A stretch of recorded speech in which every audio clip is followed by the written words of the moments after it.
Well, good afternoon, everybody. It is Tuesday, February the 13th, and we are going to talk all things Atlanta Braves prospects today. Thank you again for being with us. Give everybody a minute to get in the room. My hair looks terrible. I've had a hat on today. So if you're watching live, you see my hair kind of flowing everywhere. So I guess there's a good talking point to start today, and that is the major news coming out of minor league baseball that the complex league would be moving up a month. So instead of the complex league running from the beginning of June through August, now the complex league will start at the beginning of May. This was done for a variety of reasons. One, because the heat in Arizona in August is quite brutal. So that is one of the reasons. There's also a couple other reasons too. And JJ Cooper had a great article on Baseball America.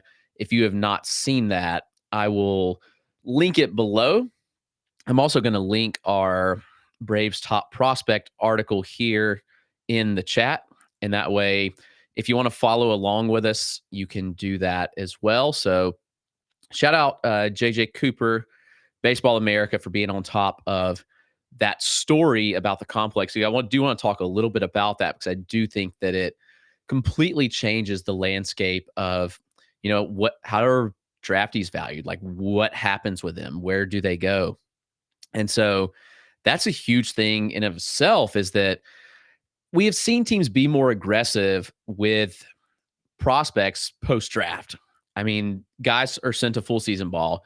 It used to be nearly everybody went to the complex, and that's not as much of the case anymore. We see teams be aggressive. We see teams push. I mean, like Kyle Teal went to Double A this year. Hurston Waldrop, who we're going to talk about today, went to Triple A, almost to the majors. We had Nolan Shanuel go to the majors. I think who this really affects is especially like the high school guys that were drafted later, the not as advanced high school guys. So maybe like you look at like a seventh round high schooler that was taken. I think that's the kind of person that this ultimately affects with the change in the season. And so I'll be curious to see how this all shakes out. But I am confident in saying that we're not going to see many draftees at all in complex ball. Like, it's going to completely change the landscape of the players that are in complex ball. I seem to think that the majority of the players that we see at the complex are now just going to be players that have finished the Dominican Summer League the year before. And everything's so different now because of the fact of the international signing period being different. So that changed the landscape too when they bumped the signing period back from July to January. So that's a 6-month gap in of itself. So what used to happen was guys would sign in July. They would play in what was called the Tricky League, which is like unofficial games in the Dominican, and then ultimately would either stay in the DSL for that following summer when they were 17, or they would, if they were advanced enough, move over to the complex. Now guys sign in January. They play the DSL that summer, and in some cases they skip it. Most not, but you'll see nearly every guy that signed this January, they'll play the DSL this summer. And then now it looks like they're just going to be in the complex and then bump to full season ball at the end of the year. And they'll be pretty young in full season ball, which will be interesting to see and to follow how that progresses. The positive here is I think extended spring training has just been so long in the past. So you have guys that are hanging out at the complex from February through spring training. And then these guys that are going to be playing in the complex level games are then spending 2 months in extended spring training until the complex league games start in June. Now there's only that month gap, which is pretty important. That, in my opinion, there's a smaller gap right out of spring training between that and when the games start. So it gives players a little bit more development time, and then they jump right into game action. So I'll be interested to see how this shakes out when it comes to like level assignments. I don't know. I'm curious. I would say the majority of complex level players this year are likely going to be DSL completers last year. And you're going to have probably a handful of draftees last year too, especially high schoolers. But this summer's crop of draftees, it like certainly affects because there's going to be no complex level games for them to play in. So where do they go? Well, they've talked about that tricky league that I talked about, which is like unofficial games between teams, like team schedule games, like with other teams down the road. That will happen. But I do think that most draftees are going to just go straight to full season ball now, which that has an effect. The lower levels are very uneven on most levels, and most guys that are very good don't stay in the lower levels very long. And now I think we're going to see even more disparity, especially in single A or low A, if you want to call it that, just from that standpoint. So that's my brief thoughts on what the new complex league schedule does, how it affects. And I have a lot of thoughts on it. Maybe I'll put it to pen and paper, but JJ did a great job. If you following, check out that article there on baseballamerica.com, which you should be subscribing to. But we're here to talk Braves prospects. Remember, you can chat along with us. You can ask questions. We will put up film. We'll go through some data. If you are visiting in the room, just be sure to sign up here on Playback TV. It's completely free for you to do. And join the Dynasty Dugout room. That would mean a lot to me if you joined. And it allows you to comment, interact, and all sorts of cool things. But yeah, we're going to break down the Braves system today, which I think is pretty underrated, actually, especially from a pitching standpoint. They do a really good job developing pitchers, and everybody knows that. There's a lot of arms to like in this system. So what I'm going to do actually is kind of share my screen first with kind of looking at write-ups, and then we'll switch back and forth to players, some player video, especially some guys that I have video of that I've been able to see live. And I've seen a lot of these guys live. Unfortunately, never caught Hurston Waldrop other than in college because of how quickly he moved. And his start in AAA probably could have called that one start on that Saturday in AAA. We were driving back from New Orleans. We were on a cruise, and after driving so long, my wife did not want to stop and go straight past to watch a Hurston Waldrop start. But yeah, let's look at the write-ups. And again, it's linked here if you want to follow along. AJ Smith-Shawver comes in at number 1 for me. AJ Smith-Shawver is a unique arm. Honestly, he's really close with Waldrop. I may even have them back to back in my overall rankings. So it's very close. I am fine either way you go. If you want to nitpick and say Waldrop won, like that's okay. Both these guys are extremely good. AJ Smith-Shawver started the year in high A ROM, and he was in the majors in June, which is absolutely wild to think about. But that was how the Braves valued him. I mean, he was a 20-year-old, and I need to be 21 this year or so. Like the fact that the Braves aggressively pushed AJ Smith-Shawver kind of shows you ultimately how they valued him. Alex Anthopoulos himself told me in Gwinnett that at that time, in that May start, that they saw AJ Smith-Shawver as good as anybody in Gwinnett at the time. And obviously that was true because he made a single start before getting the call to the majors. I know he bumped back and forth between AAA. His major league experience and performance was actually, I thought, pretty solid overall. So what does AJ Smith-Shawver bring to the table? Well, he throws the fastball the majority of the time. It's a 95-mile-an-hour pitch. It's 18 inches of IVB on it. Its spin efficiency is really good, which means that, like, you know, everybody talks about RPM, like for spin, like, oh, he has a high spin rate, but spin efficiency is much more valuable. And VAA is vertical approach angle, which basically means, like, when we're talking about the release point of the ball and then the angle at which it crosses the plate. Like that's what we're talking about with VAA. So AJ Smith-Shawver's fastball is very unique, in my opinion, in that sense. And I really believe that this pitch is one that is a major league caliber fastball. And we're not going to say that about most people in the system. I mean, most prospects, it's like, okay, like there's a lot of work to do. AJ Smith-Shawver's fastball is already major league quality, which is huge in my opinion. So that gives him a step up. And I think the interesting thing is like, I don't feel like he's even being valued appropriately at this point. It's like that prospect fatigue when somebody comes up and they aren't like lighting the world on fire. Kind of what feels like happened here with AJ.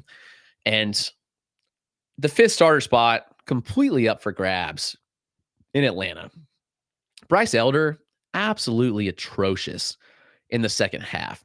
Yeah, he threw a lot of innings. He was able to throw like 172, if I'm not mistaken, off the top of my head. But AJ Smith-Shawver is just a better pitcher. Stayed in contact with his dad this offseason, and I truly believe that AJ Smith-Shawver is going to get 20-plus starts in the majors this year, which is huge. And I think they're going to be pretty good starts at that. So I would say that he's one to invest in now.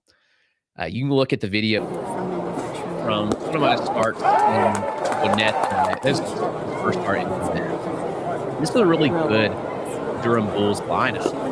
Curveball, absolutely. This is the pitch that he further developed this past offseason for the 2023 season. It's interesting because AJ Smith-Shawver actually came into the ball with 4 pitches. The Braves basically were like, nope, we're going to completely scrap the changeup and the curve round to develop this fastball slider. And it worked. Those pitches are both really good. They're more advanced than the other pitches. But curveball took a major step forward. I think the changeup's a really good too, which is good. And I really believe that these pitches all come together and give him a solid 4-pitch arsenal. By the way.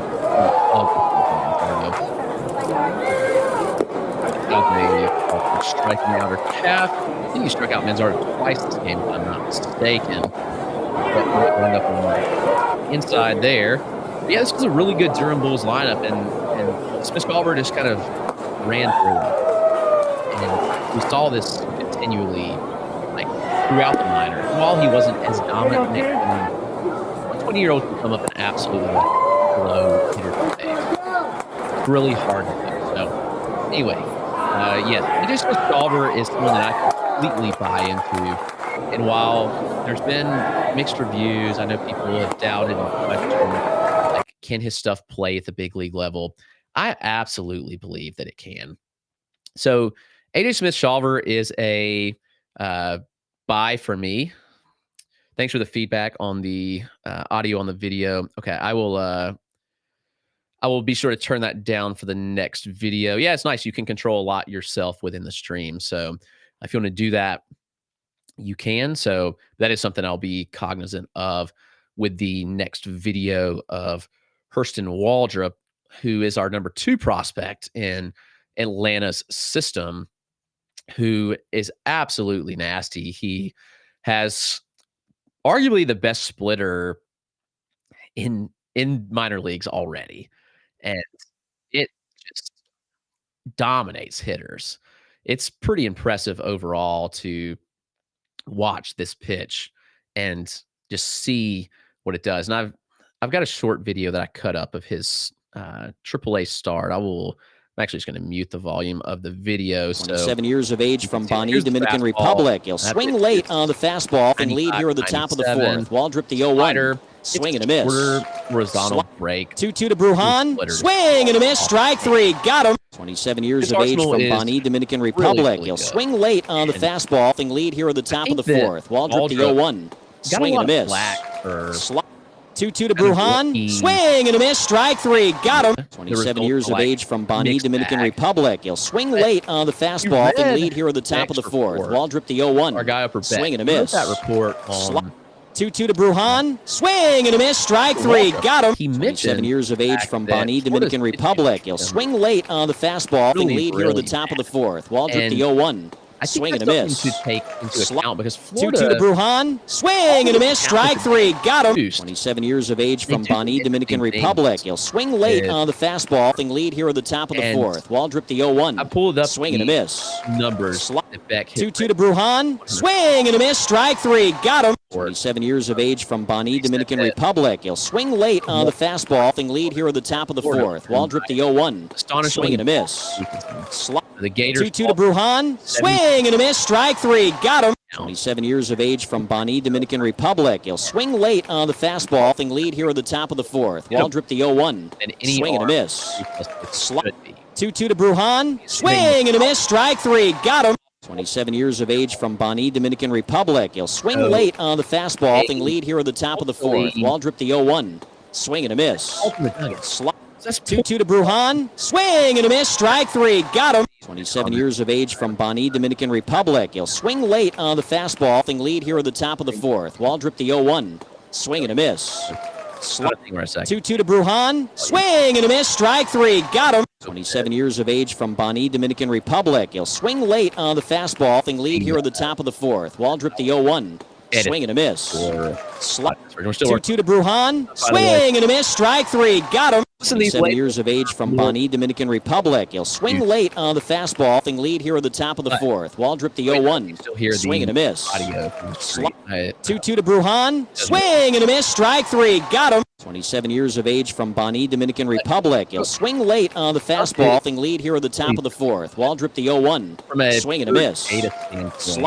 2-2 to Brujan. Swing and a miss. Strike three. Got him. 27 years of age from Bonnie, Dominican Republic. He'll swing late on the fastball. Thing lead here at the top of the fourth. Wall drip the 0-1. Swing and a miss. 2-2 to Brujan. Swing and a miss. Strike three. Got him. 27 years of age from Bonnie, Dominican Republic. He'll swing late on the fastball. Thing lead here at the top of the fourth. Wall drip the 0-1. Swing and a miss. The Braves already tweaked. 2-2 to Brujan. Swing and a miss. Strike three. Got him. 27 years of age from Bonnie, Dominican Republic. He'll swing late on the fastball. Thing lead here at the top of the fourth. Wall drip the 0-1. I truly swing and a believe miss. That would be the case here. 2-2 to Brujan. Swing and a miss. Strike three. Got him. 27 years of age from Bonnie, Dominican Republic. He'll swing late on the fastball. Thing lead here at the top of the fourth. Wall drip the 0-1. Swing and a miss. I think that's the question. 2-2 to Brujan. Swing and a miss. Strike three. Got him. 27 years of age from Bonnie, Dominican Republic. He'll swing late on the fastball. Thing lead here at the top of the fourth. Wall drip the 0-1. They decide. Swing and a miss. You want him to be a starter long term. 2-2 to Brujan. Swing and a miss. Strike three. Got him. 27 years of age from Bonnie, Dominican Republic. He'll swing late on the fastball. Thing lead here at the top of the fourth. Wall drip the 0-1. Swing and a miss. Starters. 2-2 to Brujan. Swing and a miss. Strike three. Got him. 27 years of age from Bonnie, Dominican Republic. He'll swing late on the fastball. Thing lead here at the top of the fourth. Wall drip the 0-1. Swing and a miss. But 2-2 ultimately, to Brujan. Swing and a miss. Strike three. Got him. Something that 7 years of age from Bonnie, Dominican Republic. He'll swing late on the fastball. Thing lead here at the top of the fourth. Wall drip the 0-1. Swing and a miss. Throw more strikes. So 2-2 to Brujan. Swing and a miss. Strike three. Got him. 27 years of age from Bonnie, Dominican Republic. He'll swing late on the fastball. Thing lead here at the top of the fourth. Wall drip the 0-1. Swing and a miss. Average out around 2-2 to Brujan. Swing and a miss. Strike three. Got him. A little below 7 average. years of age from Bonnie, Dominican Republic. He'll swing late on the fastball. Thing lead here at the top of the fourth. Wall drip the 0-1. Swing and a miss. Wall drip. 2-2 to Brujan. Swing and a miss. Strike three. Got him. 27 years of age from Bonnie, Dominican Republic. He'll swing late on the fastball. Thing lead here at the top of the fourth. Wall drip the 0-1. I think you can argue for really anybody. 2-2 to Brujan. Swing and a miss. Strike. I've even kind of fluctuated and played around with it. Where at this point, I don't know who I like best. When I did the write-up, I had Ignacio Alvarez at the number 3 spot. Alvarez just hits. Alvarez is a pure hitter. He gets on base. He's smaller, he's stocky. He's a really, really fun type player too. He's got the killer mustache going on. Like the way he interacts with fans is awesome. He's a really fun player. I'm gonna throw some footage up here of when he was in Greenville. We got him several times this past year when they were in town. He absolutely raked every time I saw him. And his operation is pretty simple. He kind of moves the hands right before the swing. There's a line out there. But he's smaller, he's stocky, and really, I think the power itself is a bit underrated too. That was a home run right there to center. That's the deepest part of the park, by the way. And that's pretty deep. You see that 420 sign over there in that corner. It's where he hit it's about 410 in that high wall. That's decent big boy juice right there from a smaller guy in Ignacio Alvarez. So you look at kind of the profile and you see a contact first type, but he's not a zero with the power either. And there's another one off the wall. So right to that deep part of the park. And you just look, and there's good instincts on the base pass there as he takes the next base. Alvarez ultimately is an interesting hitter to me because, like, what kind of power does he grow into? And I think that's the biggest question that we have to answer. He's not going to be a shortstop. I don't think he's played shortstop, but personally, I don't believe that Alvarez is going to be a shortstop every day. Probably moves to third base, maybe second. But you have to have power to play third. And what kind of power do we see Alvarez get to? I think is the biggest question. Last year, 7 home runs, 391 slug. So there are questions. I mean, Alvarez has strong plate discipline. He's going to get on base. He doesn't strike out often. I think that he could be a 15 to 18 home run bat that has really good average and OBP too. So that will be fun to follow with Alvarez. Again, you could go really any arm in this slot, and I wouldn't be upset. Owen Murphy is the next guy on the list. And I'll be honest with you, like, Murphy was a little bit disappointing when I saw him live this year. The fastball just wasn't there. He's a little bit smaller than I thought that he would be on the mound. And really, like, the biggest thing with him is, like, how much does he grow and how much can the fastball improve? And I don't know. I don't have great answers to those questions. But with Murphy, you kind of know what you're getting. He has outings where he's really on. The fastball has some decent characteristics despite sitting in the lower 90s. I think he averaged like 91 at the start that I saw him at. It should have felt like it should have been a better start. It was Owen Murphy and Frank Mazzucato. And honestly, like, neither were great that night. I think Murphy did go a little bit deeper, but Mazzucato was out after like 2 innings. So that was interesting. I'll pull up a video here, his start. You can kind of watch and see like what he looks like. He's a interesting prospect. He was a two-way guy in high school. And really at the time, some people thought that, well, maybe the Braves decide to let him be a two-way guy. That really did. You see, my camera actually got moved. Somebody moved my camera at that point, which was weird. But Murphy, smaller. He looks really small on the mound, which was bizarre to me. And I thought he was a little bigger, but some guys in person, they never match the list height or weight. The fastball plays best at the top of the zone. His curveball does generate a lot of whiffs. It's in the upper 70s. The slider can get in the upper 80s at times, but I think the changeup development will be the biggest thing for him to stick as a starter long term. The good news is he's very athletic, and that's what you get out of a player that is ultimately a two-way guy. He was a great athlete in high school. So that kind of player is going to show athleticism. And he throws a lot of strikes, which is big, especially for a younger arm. I still believe in the upside here, but I'm really curious to see where does Owen Murphy's velocity land when he comes back. So that will still to be determined. Like when he comes back this spring, what does he look like? And I'm curious to see. I'm hoping to be over in Braves camp at least some when I'm down there in mid-March. So I should have some answers there. This guy is probably my favorite pop-up last year. And you may know where I'm going. My number 5 prospect is Giancarlos Lara. He was nasty, nasty, nasty last year. And he showed some really, really good things from a young, tall, lanky type frame. And he just oozes projection. He oozes stuff. And like, it's highly impressive. The first time that I saw him, like, man, like this guy was not on my radar.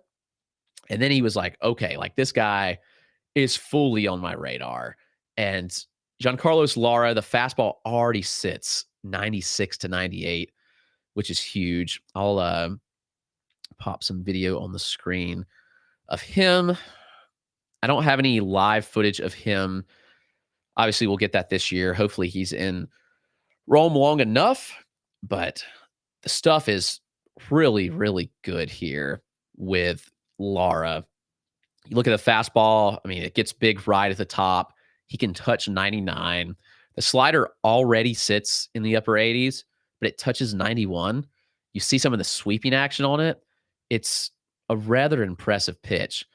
He's kind of raw, I guess I'd say, in a way, but the Arsenal doesn't really look it.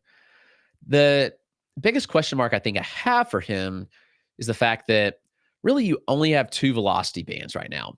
You have the fastball in the mid to upper 90s. You have the slider and the changeup that both sit in that upper 80s, like 88 to 90 range. So while the changeup does get good fading action, it gets some late bite to it. I almost want to see him add and develop a curveball that sits in the lower 80s to just give him that third kind of velo band, because I do think that's pretty important. But Lara, really, really nasty. The strike throwing did improve throughout the year, which I thought was a major thing. Like that was important for me to see that strike throwing improve. And I think that could go a long way. I'm pretty aggressive with the rank of Lara here, but ultimately I believe in this arm. And that fastball just explodes out of his hand. And it just makes it such a tough pitch for hitters to catch up to. This Charleston team's actually pretty good, by the way. It's had some really good players on it. He just absolutely dominated them. So Giancarlos Lara is a really fun arm to follow. So he is my number 5 prospect. And I think he has a chance to just like absolutely soar up boards significantly. The next one on the list is someone who missed nearly all of last year, and that's J.R. Ritchie. He had just 4 starts, and then he had Tommy John surgery, unfortunately. Small sample, but the numbers were rather impressive. He had a 0.63 FIP. Yeah, 0.63. And a 47% strikeout rate in 13 innings. And while it was a really small sample, it's like, still, this guy's got some stuff. And I think that we see, I mean, Ritchie was a supplemental first-round pick. There's a reason that the Braves believed him enough as a prep to draft him there. And so I think that he could be one that really takes off. So I've got some footage of him. We'll talk a little bit more about the Arsenal. Obviously, he's going to miss who knows how long next year. He probably doesn't throw in game until later in the season, if I had to guess. Strikes out a pair. This is a the 0-2 feed from swing and a miss. Strike 3.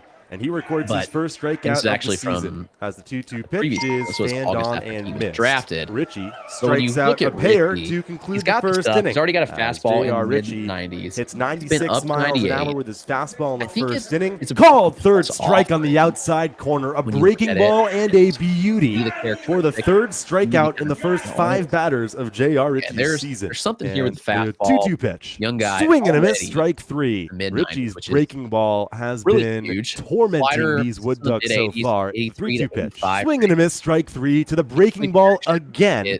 And it's back-to-back strikeouts. He has struck out the last 4 batters and 6 of 7 now that he has faced other times since that first inning. doesn't. The You see 0-2. Swing and a miss, strike 3. Richie strikes out the side swinging. He has struck out 5 batters in a row. And we head to the bottom of the third with the Green Jackets up 2-0. To go down with TJ, but he's still young. He'll bounce back. He'll be okay. The changeup development will be big. It has flashes of being an average or better offering.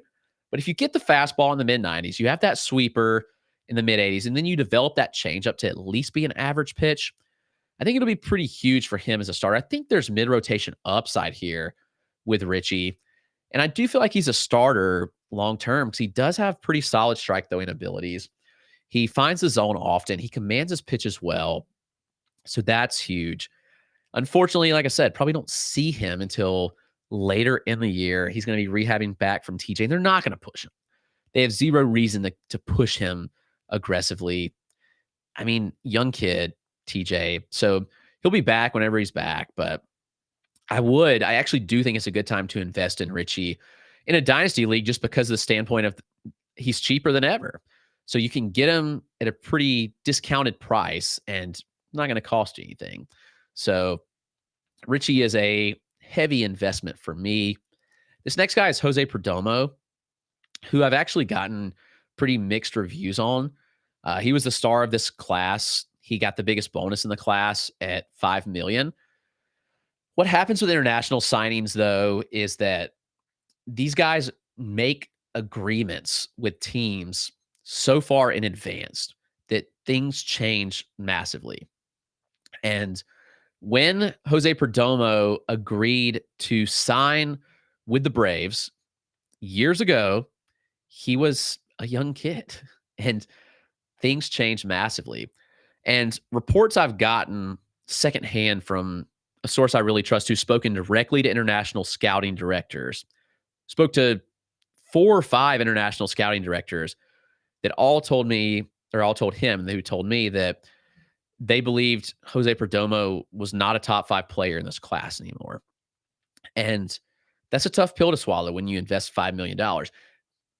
Okay, that's tough, but the kid's still young. He's 17. I think there's still plenty of time for this to all figure out. What happened was he bulked up significantly and he got really stiff in a lot of ways. So from a smaller athletic frame to kind of bulkier and stiffer. And Perdomo hasn't quite figured out how to make it work. The bat speed regressed is what I've been told. And that's a huge factor. I do believe getting in the Braves system that he's going to be in good conditioning. He's already got a strong feel to hit, which is huge. We'll have a much better idea when we see him in the DSL this summer. And that's a full 6+ months that he's going to have to work out with Atlanta's academy down there in the Dominican. So while this ranking of Perdomo may feel a little low for somebody they just signed to a massive deal, and it's in a what most would say is a weaker farm system, the mixed reviews that I've gotten on Perdomo, especially from good sources, had me a bit concerned. I do think he bounces back. I do think he figures it out. The hit tool's really polished here. He can figure out the bat speed thing. He's still really young. So ultimately, he's going to have to rely on this. He may need to move to third base. He's not going to be a big stolen base guy, most likely. So you need him to have a really solid field to hit and plus power to be a high-end fantasy asset. So Jose Perdomo's career will be one, especially in the early going, that will be really fun to follow and one that I think will be interesting to see what happens. And I think that the DSL will be really telling this summer, what he looks like, one, and how does he perform. So that'll be something to watch really closely. So if you're following along on the list, this changed for me. You won't see this reflected, but I do have Spencer Schwellenbach in this next slot. After going back and reviewing Schwellenbach, it's just rather impressive, everything that we saw from him, I thought. He was a two-way guy in college. He had TJ. And then ultimately, then he misses time. He comes back as a pitcher only. And now we saw what he's capable of. We saw him in the futures game look really, really good. He was throwing the fastball up to 97. The changeup had some nasty arm side run. The curveball was averaging like 60 inches of horizontal drop, and even mixed in a couple of cutters as well. He made Spencer Jones look pretty silly. Everybody's favorite prospect in the dugout. He made him look silly, honestly. So Schwellenbach's going to be a fun one to follow, in my opinion, and one that I think could really vault up boards. When I wrote this article back in October, I had him 14th in the system, but he's one that I bumped up pretty significantly. The improvements throughout the year were very noticeable, and this command is really good. Like, the command is better than you'd expect from somebody coming back from TJ, who had been a two-way guy at Nebraska. The results were really good. I'm rather in on Spencer Schwellenbach, so I would keep a close eye on him this year. I think his cost is pretty depleted as well, and you can get him at a really good cost. So he checks in behind Jose Perdomo at number 8 in the system. These next two bats, I also think, are pretty underrated. I've seen them both several times. Dave McCabe is the first one here, who just a massive human being, one, where seen him in Rome, seen him in Augusta, saw him in the Arizona Fall League up close and personal, and he's 6'4", he's 230, and he's a really good athlete for his size too. He moves really well. I think he's probably one of the better hitters in this system, and he's probably overlooked from the standpoint of the fact that the lower level Atlanta minor league ballparks are terrible hitters parks. Every single one of them are terrible for hitters. So you're like, all right, if McCabe's really a power hitter, like, why aren't the numbers showing? This doesn't make any sense. But if you look at the ballpark factors, they're not good at all. McCabe has big power. He can get to plenty of power when he wants to. So 17 home runs for the season over like 123 games. While it's fine, you still want to see more. McCabe gets on a base at a high clip. Ran 385 OBP, 386 OBP this year. Good feel for contact, good average.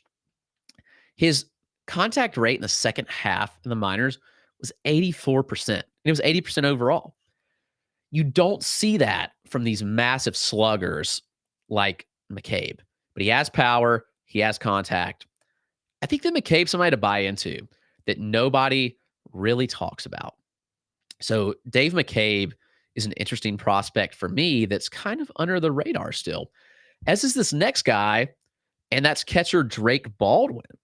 And you can pretty much, it feels in some ways you can kind of copy and paste like the similarities with Baldwin and McCabe, but the fact that they played in pitcher-friendly environments. Rome, when he was there, he hit 14 home runs, slashed 260, 385, 466. And he eventually made it to AAA by season's end. Baldwin's second half this year was ridiculous. 340, 446, 556. Nearly identical strikeout to walk rate, 15% and 17%. Those were, the second half was stellar and nobody talked about him. Baldwin's core is really strong. His bat speed, very fast. The exit velocities, pretty good. Contact rate for the season was above average at 75%. He's another one that made a jump. Not quite McCabe's level, but 78% in the second half overall is really good. He doesn't chase often. He walks at a high clip. He does everything that you want to see. And the Braves hitters, especially on the prospect side, they just don't get talked about because there's not a lot of them. You look down the system, like, okay, most of these guys we've talked about are pitchers. These guys, McCabe, Baldwin, they were lower level college guys. McCabe was out of Charlotte. Baldwin, off the top of my head where he went, but it was a smaller school, maybe in a really small school, if I'm not mistaken. I do want to look that up and confirm because I'm doing justice. Yeah, Missouri State. So both small school guys that have just performed better than I think people have given them credit for. So I'm interested to see what both Baldwin and McCabe do in 2024. They'll be both fun to follow. That rounds out the top 10. About 40 minutes in here. There's a couple other guys that obviously I want to hit on because there are some talent. But if you have any questions about any guys too, then I'm more than happy to answer them. Write-ups on the top 30 are on the site, so you can go and check those out. There are some fun names. There's one that he's really under the radar, and that's Luis de Avila, left-handed pitcher. He really, really good the past 2 years. He's a heavy strike thrower. Interesting results. The fastball is kind of meh. He's small, bulky, but he's gotten results just consistently. He's my number 20 prospect in the system. Adam Mayer is one that I'm excited to see and to follow.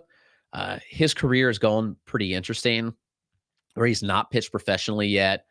He was a 7th rounder in 2022, and many considered him like a steal of the draft, per se. It was a weird collegiate career because shortened 2020 season happened. He was at British Columbia College, and his team didn't even play in 2021. Transfers to Oregon after he had the strong Cape Cod League in the summer of 2021.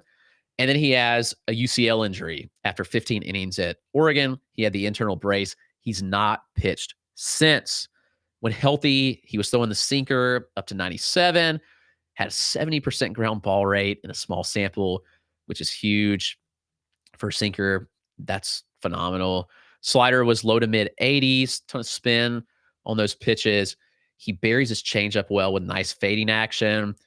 He threw a lot of strikes in a small sample, but what does Adam Mayer look like coming back? That's, I think, still to be determined. We shall see there. I really like Saban Ceballos, who they drafted this year, also out of Oregon. He was a 3rd-round selection.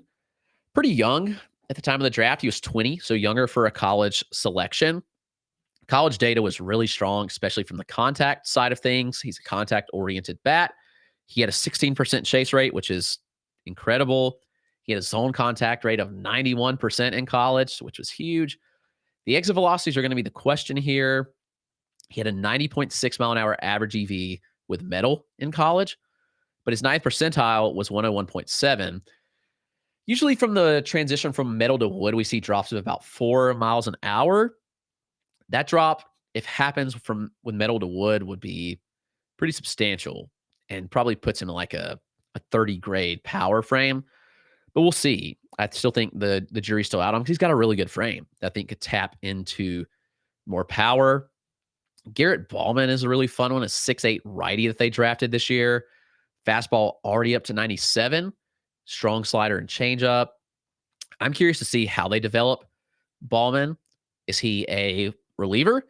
It's hard to be a starter at 6'8". I mean, just being honest, like how many starters do we see out there that are that size? And that's not often the case. So I'm really curious to follow what happens with Ballman, but his stuff is really, really good from a high school guy in that frame. So we'll see what they do with him. This draft, I thought they end up doing really well, to be honest with you. And Mario Baez, not a draftee this year. He was one of the youngest players in the DSL last summer.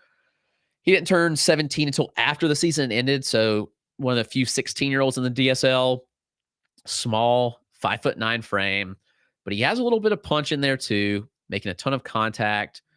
And you look, the results were really good. He walked nearly as much as he struck out as a 16-year-old. We take DSL stuff with a grain of salt, but Baez is one that I'm interested in watching pretty closely. Isaiah Drake, toolsy, drafty this year. And while the results in his debut were kind of subpar, his athleticism is off the charts. He's got a lot of things to like. When the Braves were doing inter-squad games between the regular season and postseason, Drake looked really good against Major League pitching, actually. And he was 17 at the time of draft, which is notable. He's an 80 grade runner. He's got potential to get to power. He just needs to lift the ball a little bit more. And so that'll be interesting to see what happens. Luis Guanipa, who was the top international signing 2 years ago, his DSL results were, they were so-so. 4 homers, 20 stolen bases, a 238 average is not great in the DSL, but the plate discipline skills were good. He was on base at a 361 clip, and he had 384 slug, which is not ideal. I still believe in the power upside here.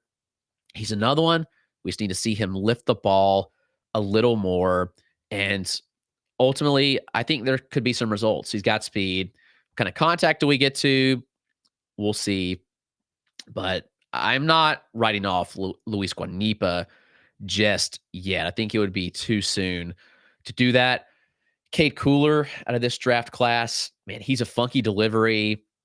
He's a ton of deception, a very explosive fastball at the top of the zone. In college at Campbell, it averaged 20 inches of IVB, which is very, very good at 95 miles an hour, 5-pitch mix. Like, there's a lot of stuff to like, but I think strike throwing will be the biggest sticking point here. And on the flip side of that, you have Drew Hackenberg, who people wondered, like, why did the Braves give an overslot deal to him? He was kind of a surprise pick in the second round, but he was a sophomore eligible guy. He could have gone back to school. He had all the leverage. The Braves really liked what they saw. Hackenberg looked pretty good in his small pro debut sample. Fastball gets a ton of arm side run. It averaged over 16 inches of arm side run last year at Virginia Tech. The slider and curve both can blend together at times. They sit in that 83 to 85 range. They have similar vertical movement profiles, similar spin rates, but occasionally when he does snap off that sweeper, it's a really good pitch, generates a ton of whiffs. So that'll be a good one to follow. The system does have some fun names that I think could pop up. Ultimately, the Braves, you know what they do? They trade their prospects and then they get major league return. They fill out what they need. So the system looks weaker on paper. The Braves do an awesome job on the amateur side of scouting. They draft well. They develop well. I believe they've done a really good job on the international market as well. So that'll be a fun one to follow.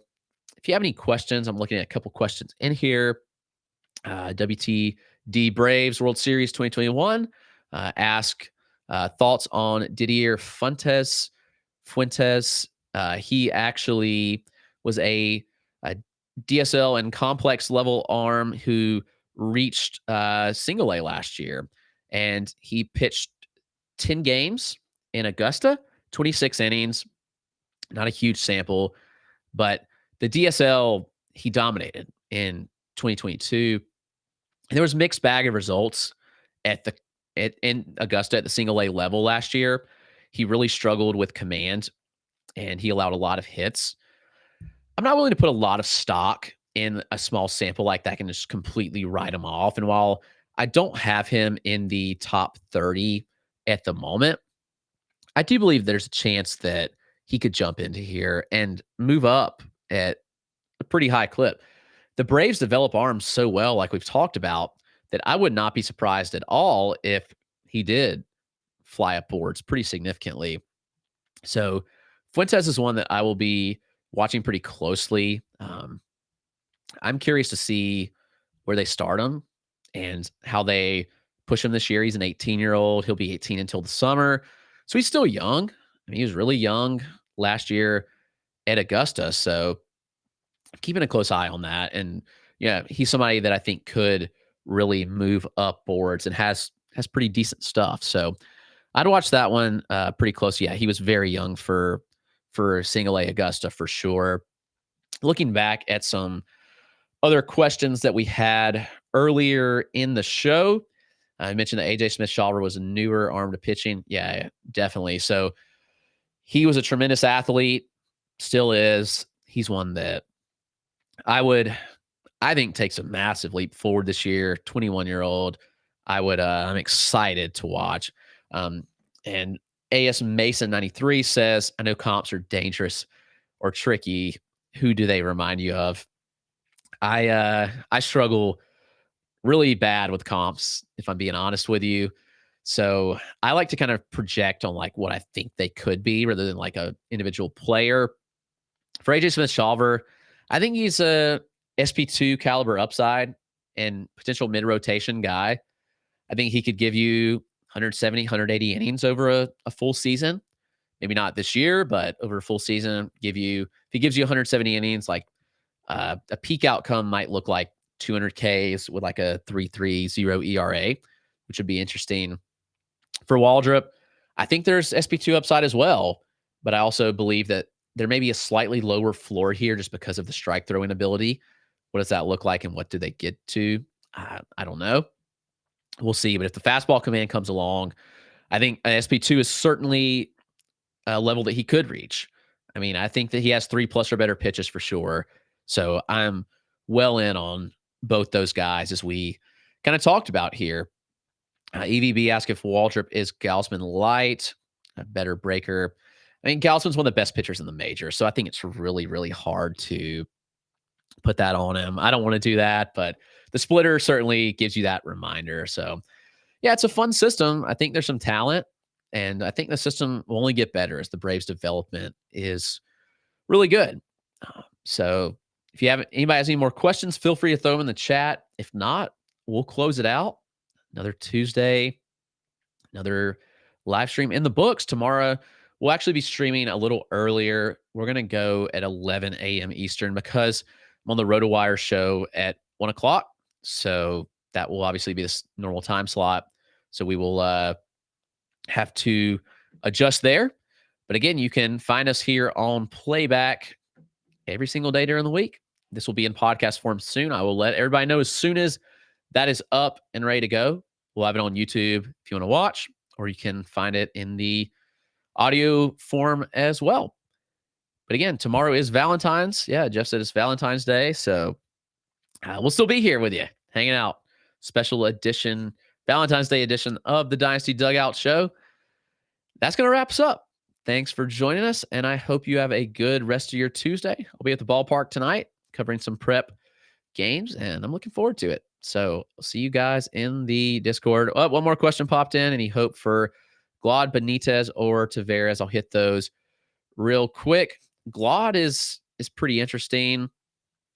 He's got some really sneaky power with strong bat speed. His thing is like contact. Like, how much contact does he make? That will be the biggest sticking point. I'm really curious to follow Glad. He's got much better plate discipline skills than at like contact skills. We'll see what all this looks like. Where does he fit in the field is my question. The body's kind of interesting. I don't know where the body goes. Benitez looked completely lost all year when I saw him. I don't want to write him off. I mean, he was the top guy in 2022. He's physically mature. He stood out at a young age. I don't know. Benitez is one that I still have top 20 in the system. I don't think he's fully tapped into his game power. And some of the raw power data suggests there may be a little more. I think this will be a big year for him. I think Benitez really needs to have a strong year this year in order to kind of rebuild some of that stock. There was a lot of shine, but what does he end up like? I don't know. It was tough to watch him at times. And the same can kind of be said for Ambioris Taveras, who he just looked lost in the field and at the plate. And I don't know. I'm really struggling with who these guys really are as prospects. And I think that it's kind of still to be determined. And I think that for all these guys that they could still find and they could really step into their own. But right now, it hasn't looked great for especially Tavares, in my opinion. And Benitez, still want to give a shot to, but Tavares, 40% K rate. The contact rates are horrific. I'm a little bit concerned for sure. But anyway, that will wrap us up. Thanks for joining us, and we'll see you tomorrow.